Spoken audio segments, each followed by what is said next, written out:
Hey everyone, this is Keegan from National Powersports.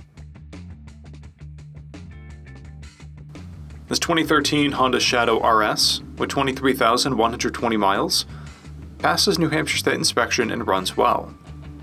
It's been upgraded with a Voyager TRIKE kit, reverse, modified exhaust, aftermarket fairing, passenger backrest, luggage rack, trailer hitch, rear fender mud flap, and Cobra Rider floorboards.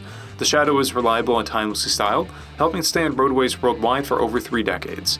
Powered by a 745cc V-twin engine, the Shadow puts 44 horsepower through a 5-speed transmission.